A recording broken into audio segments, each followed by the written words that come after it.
నరదృష్టి సోకిందని మనకి ఏ విధంగా తెలుస్తుంది? నరదృష్టి ప్రయోగం బాధ నుంచి బయటపడాలంటే చేసుకోవాల్సిన పరిహారాలేమిటి? వీటి గురించి మనకు తెలియచేయటానికి ప్రస్తుతం మనతో పాటు ఉన్నారు ప్రముఖ జ్యోతిష్యులు బ్రహ్మశ్రీ నందిపట్ల శ్రీహరి శర్మ గారు. వారితో మాట్లాడి మరిన్ని విషయాలు తెలుసుకుందాం. నమస్కారం గురుగారు. వాగర్థావివ సంపృక్తౌ వాగర్థ ప్రతిపత్తయే జగతః పితరౌ వందే పార్వతీ పరమేశ్వరౌ. సదాశివసమారంభాం శంకరాచార్య మధ్యమాం అస్మదాచార్య పర్యంతం వందే గురుపరంపరాం. ఆదిత్యాయ చ సోమాయ మంగళాయ బుధాయ చ గురుశుక్రశనిభ్యశ్చ రాహవే కేతవే నమః. శృంగేరి జగద్గురు పీఠాధిపతులు శ్రీ శ్రీ శ్రీ భారతీ తీర్థ మహాస్వాముల వారికి, శ్రీ శ్రీ శ్రీ విధుశేఖర భారతీ తీర్థ మహాస్వాముల వారికి, కంచి కామకోటి పీఠాధిపతులు శ్రీ శ్రీ శ్రీ విజయేంద్ర సరస్వతి మహాస్వాముల వారికి ప్రణామములు తెలియజేసుకుంటూ కార్యక్రమాన్ని ప్రారంభిద్దాం. గురుగారు, మనలో చాలా మంది నరదృష్టి సోకింది, దిష్టి తగిలిందని ఇలా చిన్నపిల్లల విషయంలో కావచ్చు, పెద్దవాళ్ళ విషయంలో కావచ్చు చెబుతూ ఉంటారు. మన మీద ప్రయోగం జరిగిందేమో అని అనుమానపడుతూ ఉంటారు. అసలు మన మీద ప్రయోగం జరిగిందని ఏ విషయాల్లో మనం ఎలా కనిపెట్టొచ్చు, ఎలా తెలుస్తుంది అంటారు? నరదృష్టి, నరబాధ, నరఘోష, ప్రయోగ బాధలు ఇవన్నీ కూడా మనకు సాధారణంగా ఎక్కడో చోట వింటుంటున్నాం. దేవుడు ఉన్నది ఎంత నిజమో దయ్యము ఉన్నది కూడా అంతే నిజం, అందులో సందేహం లేదు. అందుకనే ఇప్పుడు మనం గమనించుకున్నట్లయితే నరుని దృష్టి సోకితే నల్లరాయిన పగిలిపోతుందని అంటుంటారు. అయితే ఈ నరదృష్టి, ప్రయోగ బాధలు అంటే ఇవి రెండు కూడా వినడానికి చూడడానికి మనకు ఒకే రకంగా ఉంటాయి, కానీ వీటి విధానాలు వేరు. ముఖ్యంగా జాతకంలో పిశాచ గ్రహాలు అని అంటారు. అంటే ఏంటి? రాహుకేతులని పిశాచ గ్రహాలుగా చెబుతారు. అంటే వీక్షించేటువంటి ప్రేక్షకులు కూడా అసలు గ్రహాలే కావు, నక్షత్రాలని చెబుతారు. మరి రాహుకేతులు అనేటువంటి గ్రహాలే కావు అని చెబుతుంటారు. అసలు అవి ఉన్నాయో లేవో చెబుతారు. మరి వీటిని ఎందుకు మనం ఇలా పరిగణన తీసుకోవాలని అంటే, జ్యోతిష్యం అనేటువంటిది ఒక శాస్త్రం. ఆ శాస్త్ర నిరూపణ ద్వారా మానవుడి జీవితానికి జ్యోతిష్యానికి అవినాభావ సంబంధం అనేటువంటిది ఉంటుంది. ఆ సంబంధం ఉన్నప్పుడు ఆ యొక్క వ్యక్తి జాతకంలో వచ్చేటువంటి ఇబ్బందులు కావచ్చు, లేదా సమస్యలు కావచ్చు, ఆయా గ్రహాలు అనేటువంటివి దానికి రిఫ్లెక్ట్ చేస్తాయి. ఇందులో భాగంగా పిశాచతత్వాన్ని పోలి ఉండేటువంటిది, అనగా మరణించి ఉన్న జీవించి ఉండేటువంటి గ్రహాలు రెండు. ఒకటి రాహుకేతు. మనకు తెలుసు, క్షీరసాగర మథనంలో ఆ యొక్క అమృతాన్ని పానం చేస్తున్న సందర్భంలో సుదర్శన చక్రం చేత ఖండిస్తాడు. కాబట్టి అమృతం తాగినటువంటి నాలికతో ఉన్నటువంటి ఈ యొక్క శిరస్సు మరియు దేహము కూడా అమృతత్వాన్ని పొంది ఉంటాయి. అంటే మనం చూసుకున్నట్లయితే విడిగా ఈ రాహుకేతులని మనం చూసుకున్నట్టే దేహం లేదు. కాబట్టి ఈ పిశాచ గ్రహాల యొక్క స్థానాలని బట్టి శని యొక్క ప్రభావం, ఎందుకంటే గత జన్మలలో చేసినటువంటి కర్మదోషానికి కారకుడు శని భగవానుడు. ఈ యొక్క శని ప్రభావాన్ని అనుసరించి జాతకంలో కుజ ప్రభావాన్ని, ఎందుకంటే మంత్రము ఎవరైనా ప్రయోగం చేసినా ఆ యొక్క ప్రయోగ ఫలితం ఏ ఏ జాతకులకి తొందరగా వస్తుంది అని అంటే కుజుని యొక్క ప్రభావాన్ని చూసుకోవాలి, శని యొక్క ప్రభావాన్ని చూడాలి జాతకంలో, రాహుకేతుల యొక్క స్థితిగతులను కూడా చూడాలి. వీటన్నిటినీ దృష్టిలో పెట్టుకుని చెప్పాలి. ఈ రాహుకేతువులు శని కుజ గ్రహాలు అనగా ఇవి పాపగ్రహాలు. ఎప్పుడైతే ఏ వ్యక్తి జాతకంలోనైతే బలహీనంగా ఉండి దుష్ప్రభావాన్ని ఎక్కువగా చూపిస్తాయో ఆ వ్యక్తి ఖచ్చితముగా దుష్ప్రభావానికి గురి అవుతాడు. తెలిసి చేసినా తెలియక చేసినా, నలుగురు దిష్టి తీసి 4 కూడల మధ్యలో వేసిన దాన్ని తొక్కినా ఆ బలహీనమైనటువంటి గ్రహాలు ఉన్నటువంటి జాతకులకి తొందరగా అంటుతుంది. ఉదాహరణకి చూసినట్లయితే పాపం తల్లులు ఒకప్పుడు పిల్లలు అంటే చక్కగా భోజనం పెడితే చిన్న పిల్లలు కూడా తినేవాడు. కానీ ఈ రోజున ఇల్లంతా తిప్పుకుంటూ చుట్టుపక్కల ఉన్న ప్రదేశాలు చూపిస్తూ తింటేనే తినలేరు. ఇటువంటి పిల్లలకి తినిపిస్తున్నప్పుడు ఎవరైనా కూడా చూసినా తల్లి ఎంత బాగా తినిపిస్తుంది, పిల్లవాడు ఎంతగా తింటున్నాడో, అమ్మాయి ఎంతగా తింటుందని చూసిన నరుని దృష్టి ఉన్నప్పుడు ఆ రోజు నుంచి ఆ పిల్లలు అన్నం తినడం మానేస్తారు. ఇది ఒక నరదృష్టి. అట్లాగే వ్యాపారం, ఒక పక్కవాడి వ్యాపారం, ఒక టిఫిన్ సెంటర్ ఉంటుందనుకోండి, పక్కవాడి టిఫిన్ సెంటర్ ఏమో మామూలుగా ఉంటుంది, వీడిదేమో అద్భుతంగా పైకి లేస్తుంది, గొప్పగా కస్టమర్స్ వస్తుంటారు, వాడి దృష్టి పడ్డ ఆ వ్యాపారం భగ్గుమంటుంది. అట్లాగే కుటుంబంలో పైకి వస్తుంటారు, పిల్లలు బాగా చదువుకుంటారు, ఒక దాయాదులు అనుకోండి, పాలేవాళ్ళు అంటారు తెలంగాణలో, ఆంధ్రాలో దాయాదులు అని అంటారు. ఈ పాలేవాళ్ళు, దాయాదులు అయినటువంటి వాళ్ళు ఒకళ్ళ కుటుంబం ఏమో పిల్లలు బాగా చదువుకొని వృద్ధిలోకి వచ్చి చక్కగా ఉద్యోగాలు చేసుకుంటే, ఇంకొకళ్ళ పిల్లలు మామూలుగా తిరుగుతూ ఉంటుంటారు ఏ చదువు సంధ్య లేకుండా. అటువంటి వాళ్ళ దృష్టి పడ్డ ఆ యొక్క చదువులు కుంటుపడతాయి. కాబట్టి ఇక్కడ ప్రధానంగా వీక్షించేటువంటి సుమన్ టీవీ ప్రేక్షకులు గమనించాల్సిన అంశం ఏంటంటే, ఖచ్చితంగా నరదృష్టి వల్ల సమస్యలు వస్తాయి.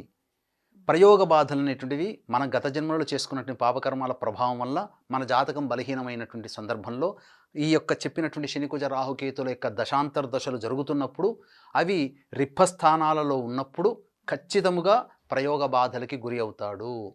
ఇంకా చెప్పాలి అని అంటే కారాగృహ బంధనం కూడా కొన్ని సందర్భాల్లో కలుగుతుంటుంది. కాబట్టి ఈ ప్రయోగ బాధలు కలిగాయని చెప్పి మనం ఎలా తెలుసుకోవాలి ఇటువంటి విషయాలంటే, చిన్నపిల్లలకి నరదృష్టి సోకిందనంటే అన్నం తినడం మానేస్తారు, ఇక గుక్కబట్టి ఏడుస్తూ ఉంటుంటారు. అంతేకాకుండా ఎప్పుడూ కూడా ఎంత తిండి తిన్నా, ఎంత గొప్పగా మనం విటమిన్స్ ఉన్నటువంటి ఫుడ్ పెట్టినా సన్నగా పీలగా బక్కగా అవుతుంటుంటారు. ఇది పిల్లల విషయంలోకి వచ్చేసరికి నరదృష్టి ప్రయోగాలు జరిగినాయని చెప్పడానికి. ఇక రెండవ విషయానికి వచ్చినట్టయితే, కుటుంబం ఎంత అభివృద్ధి చెందాలని చేసే ప్రయత్నంలో, ఎంత అభివృద్ధికి కోసం చేసే ప్రయత్నంలోనైనా అభివృద్ధి చెందలేకపోతుంటుంటారు. వాళ్ళ వ్యాపారం కుంటుపడుతూ ఉంటుంది. ఇది కూడా ప్రయోగ బాధల కిందకే వస్తుంది. ఇంకా చెప్పాలి అని అంటే, పిచ్చి పట్టినట్లుగా అరుస్తూ ఉండడం కొంతమంది వ్యక్తులు అమావాస్య పౌర్ణమి సందర్భాలలో. ఇంకా కొంతమంది వ్యక్తులు ఆకాశం కేసి అలా చూస్తూ నవ్వుతూ ఉంటుంటారు, ఏదేదో మాట్లాడుకుంటుంటారు. ఖచ్చితంగా వారికి ప్రయోగ బాధ జరిగిందని చెప్పవచ్చు. అంతేకాకుండా మనిషిని చూసి, ఎదుటి మనిషిని చూసిన వాళ్ళు కోపోద్రిక్తులై ఆ వ్యక్తుల మీద దాడి చేసేటువంటి స్వభావం కొంతమందికి వస్తుంది, అకస్మాత్తుగా జరుగుతుంది. వాళ్ళు కూడా ప్రయోగ బాధను అనుభవిస్తున్నారని చెప్పవచ్చు. అంతేకాకుండా సందర్భానికి కాకుండా అసందర్భంగా నవ్వడాలు, అసందర్భంగా పనులు చేయడాలు, ఉన్న వస్తువుల్ని గిరాటేయడాలు, కోపోద్రిక్తమై ఉండేటువంటి వాళ్ళు, అలాగే పిచ్చి పెట్టినట్లుగా ఊగుతూ ఉంటుంటారు. ఇటువంటి వాళ్ళందరూ కూడా ప్రయోగ బాధలు ఉన్నటువంటి వాళ్ళే.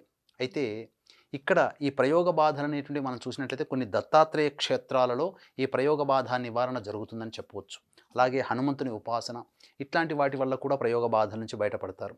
అయితే గమనించినట్లయితే ఇటువంటి ప్రయోగ బాధలు ఉన్నప్పుడు ఆ యొక్క కుటుంబ సభ్యుల యొక్క వ్యధ ఇంత అని చెప్పలేం, బయటికి చెప్పుకోలేరు, లోపల బాధపడుతూ ఉంటుంటారు. కాబట్టి ఇటువంటి సంఘటనలు మీ ఇంట్లో ఉన్నా, లేదా చెప్పినటువంటి కుజరాహు శని గ్రహాల యొక్క ప్రభావాలు మీ జాతకంలో బలహీనమై ఉన్నా, నీచ స్థితి పొంది ఉన్నా, అస్తంగత దోషం చెంది ఉన్నా, ఆ యొక్క దశ అంతర్దశలు కుజ రాహు శని కేతు యొక్క దశాంతర దశలు జరుగుతున్నప్పుడు ఖచ్చితంగా ప్రయోగ బాధలకి గురి అవుతారు. అందులో ఏమాత్రం సందేహం లేదు. అందుకే 4 కూడల్లో నడిచేటప్పుడు చుట్టుపక్కల గమనిస్తూ ఉండాలి. ఈ రోజున సెల్ ఫోన్ పట్టుకొని మాట్లాడుకుంటూ, తలకాయ ఉంచుకుంటూ ఏం తొక్కుతున్నామో, ఎక్కడికి పోతున్నామో తెలియకుండా పోతుంటారు. ముఖ్యంగా మధ్యాహ్న సమయంలో, సంధ్యా సమయంలో శ్మశానాల చుట్టూగా వెళ్ళకూడదు. వీటి వల్ల కూడా ప్రయోగ బాధలకి గురవుతారని చెప్పవచ్చు. అయితే ఈ ప్రయోగ బాధలకు గురైన వారు ఆ బాధల నుంచి బయటపడాలంటే ఎటువంటి పరిహారాలు చేసుకోవాలి గురువుగారు? ఇప్పుడు ఇంతకుముందు చెప్పినట్లుగా ప్రయోగ బాధలు అనేటువంటివి చాలా విపరీతమైనటువంటి, ఎందుకంటే గొప్పగా చదువు ఉన్నప్పటికీ, గొప్పగా స్థితి ఉన్నప్పటికీ కూడా అనుభవించలేనటువంటి పరిస్థితి వస్తుంది. ప్రయోగ బాధల వల్ల నాకు తెలిసి ఒక స్త్రీమూర్తి గర్భము 9 ఏళ్ల పాటు సంతానం కలగకుండా ఉన్నది. సంవత్సరాల తరబడి కూడా ప్రయోగ బాధలు చేసినటువంటి వాళ్ళు ఆ యొక్క శిశువు జన్మిస్తే ఇబ్బందికర పరిస్థితులు వస్తాయేమో అనేటువంటి విధానంతో ఆ యొక్క స్తంభన క్రియ కూడా చేసి ఉంటారు. ప్రయోగ బాధలో షట్కర్మలు అంటారు. విద్వేషణ, ఉచ్చాటన, మారణ, స్తంభన, ఇవన్నీ కూడా ఆకర్షణ, వశ్య, ఇవన్నీ కూడా 6 రకాలైనటువంటి మోహన క్రియలు, స్తంభన క్రియలు. ఈ క్రియలలోకి ఎవరి గోత్రనామాదులతోనైనా చేసినప్పుడు ఖచ్చితంగా దాని యొక్క ప్రభావం వారి మీద ఉంటుంది. ఇద్దరు వ్యక్తుల మధ్య స్నేహం చెడగొట్టాలన్నా, అలాగే దంపతులను విడగొట్టాలన్నా ఈ ప్రయోగ బాధలు గురైన వాళ్ళు ఉంటారు. ఈ ప్రయోగ బాధల ద్వారా ఇబ్బందులు పడిన వాళ్ళు ఉంటుంటారు. కాబట్టి అయితే వీక్షించేటువంటి ప్రేక్షకుల్లో మూఢనమ్మకాలకి తీసుకువెళ్ళేటువంటి ఆలోచన కాదు ఇక్కడ ఈ యొక్క కార్యక్రమం ముఖ్య ఉద్దేశ్యం. కారణం ఏంటనంటే, ఇంతకుముందు చెప్పుకున్నట్లుగా దేవుడు ఎలా ఉన్నాడో దయ్యం కూడా అలాగే ఉంది. ఇది ప్రతి మతంలో కూడా ఈ దేవతారాధన అనేటువంటిది ఉంటుంది. కాబట్టి ప్రయోగ బాధలు నివారించేది ఇతర మతాల్లో కూడా మనం రోజు ప్రసార మాధ్యమంలో చూస్తూ ఉన్నాం. పిచ్చి పట్టినట్లుగా అరుస్తూ ఉంటుంటారు, విముక్తి అయిపోతుంది కొంత ప్రార్థన చేసిన తర్వాత. అలాగే మన సాంప్రదాయంలో కూడా ఉంది. కాకపోతే శాస్త్రీయమైనటువంటి విధానం ఉంది.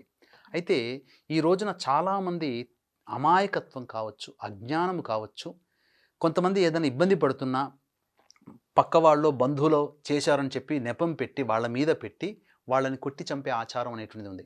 వీక్షించేటువంటి ప్రేక్షకులు గమనించుకోవాల్సిన అంశం ఏంటంటే, మంత్ర ఉచ్చారణ అనేటువంటిది స్పష్టంగా జరిగితేనే ఆ యొక్క ప్రయోగం సక్సెస్ అయినట్టు. ఈ రోజున మంత్ర ఉచ్చారణ చేసేవాళ్ళు తక్కువగా ఉన్నారు. కాబట్టి అనవసరంగా అందరినీ నిందించకూడదు. కాకపోతే ఇవి జరిగేటువంటి సంఘటనలు కొన్ని మారుమూల పల్లె ప్రాంతాలలో కొన్ని జరుగుతున్నాయి.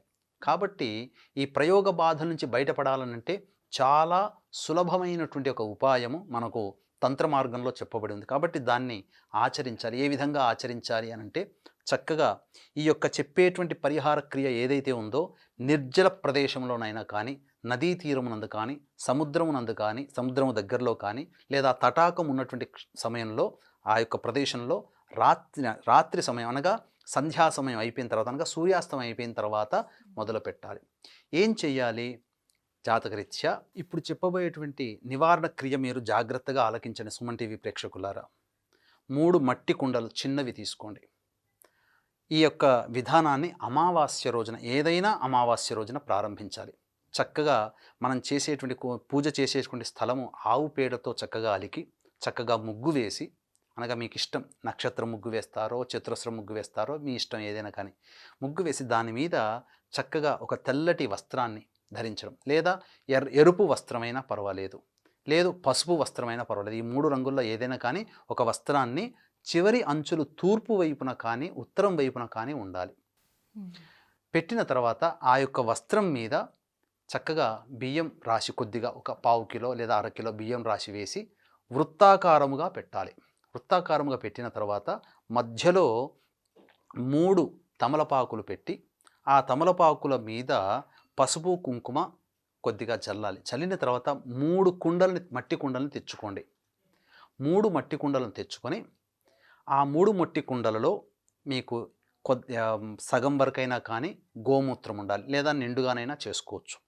గోమూత్రాన్ని నింపుకొని ఒక మట్టి కుండలో, మొదటి మట్టి కుండలో 27 కుంకుడుకాయ విత్తనాలు, కుంకుడుకాయలు ఆ యొక్క గోమూత్రం నింపినటువంటి కుండలో వేయాలి. ఇక రెండవ మట్టి కుండలో 54 ద్రాక్షలు, అనగా ఎండు ద్రాక్షలు ఉంటాయి కదా, 54 ద్రాక్షలు ఆ రెండవ మట్టి కుండలో కూడా గోమూత్రం ఉన్నటువంటి మట్టి కుండలో వేయాలి. ఇక పైన 3వ మట్టి కుండలో 108 లవంగాలు, 108 లవంగాలు ఆ గోమూత్రంతో ఉన్నటువంటి మట్టి కుండలో వేయాలి. వేసిన తర్వాత దాని మీద చక్కగా మూత పెట్టాలి.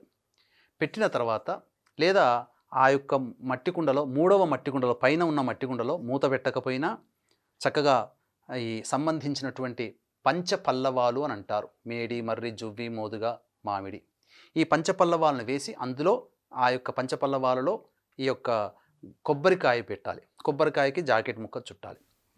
ఈ విధంగా చేసిన తర్వాత అప్పుడు సంధ్యా సమయం అంటే ఏదో మధ్యరాత్రి అనుకోకండి. సూర్యాస్తం అయిపోయిన తర్వాత మేము వెంటనే మొదలు పెట్టవచ్చు.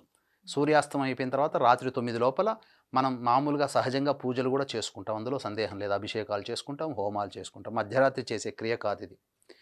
ఇక అప్పుడు ఆ మట్టి కుండలు పెట్టిన తర్వాత మొదలుగా గణపతి పూజ చేసుకోండి. గణపతి పూజ అయిన తర్వాత అప్పుడు దుర్గా అమ్మవారిని ఆరాధన చేయండి. దుర్గా అమ్మవారి ఆరాధన చేసి పంచపూజలు, స్నానము, అలాగే గంధము, యజ్ఞోపవీతం, ఇలా పంచపూజలు చేసిన తర్వాత, అర్చన చేసిన తర్వాత, దుర్గా అష్టోత్తరముతో అర్చన చేసిన తర్వాత అప్పుడు చేతిలో ఒక దర్భ కట్ట కట్టుకొని, లేదా 11 దర్భలు పోచలు తీసుకొని, లేదా 27 దర్భ పోచలు తీసుకొని దానికి కట్టగట్టండి. కట్టి ఆ యొక్క సంబంధించినటువంటి కలశంగా ఉన్నటువంటి కొబ్బరికాయ మీద చేయి పెట్టి, కొబ్బరికాయ మీద ఆనిచ్చి, ఆ యొక్క దర్భకట్టని ఆనిచ్చి, ఇప్పుడు నేను చెప్పబోయేటువంటి మంత్రాన్ని 108 సార్లు పారాయణం చేయండి. ఏ మంత్రం అది? ఓం కృవిదే క్లీం కపాలే హ్రీం భీమో మమ భీత ప్రయోగ దూరయ మారయ హుం ఫట్ స్వాహ. ఓం కృవిదే క్లీం కపాలే హ్రీం భీమో మమ భీత ప్రయోగ దూరయ మారయ హుం ఫట్ స్వాహ. ఓం కృవిదే క్లీం కపాలే హ్రీం భీమో మమ భీత ప్రయోగ దూరయ మారయ హుం ఫట్ స్వాహ. ఈ విధంగా 108 సార్లు జపం చేసి ఆ యొక్క దర్భకట్ట ఆ కొబ్బరికాయ మీదనే ఆనిచ్చి, కొబ్బరికాయ మీద ఆనిస్తే ఆ 3 కుండలకి కూడా చెందుతుంది. కాబట్టి కళ్ళు మూసుకొని నిరంతర ధ్యానంతో ఈ మంత్రాన్ని, లేదా ముందరగా రాసుకునైనా కానీ ఈ విధంగా పెట్టి చదువుకుంటూ 108 సార్లు, మీకు ఇంకా భక్తి ప్రయోగ బాధ ఎక్కువగా ఉందనంటే 1008 సార్లు చేయండి. చేసిన తర్వాత అమ్మవారికి ఉద్వాసన చెప్పించి అప్పుడు ఆ యొక్క 3 మట్టి కుండలో ఉన్నటువంటి గోమూత్రంతో స్నానం ఆచరించండి. తప్పకుండా ఆ లవంగాలు, ఆ యొక్క ఎండు ద్రాక్షలు, కుంకుడు విత్తనాలతో సహా మీరు స్నానం ఆచరించండి. తర్వాత శుద్ధిగా మళ్ళీ ఇంకొకసారి స్నానం ఆచరించండి.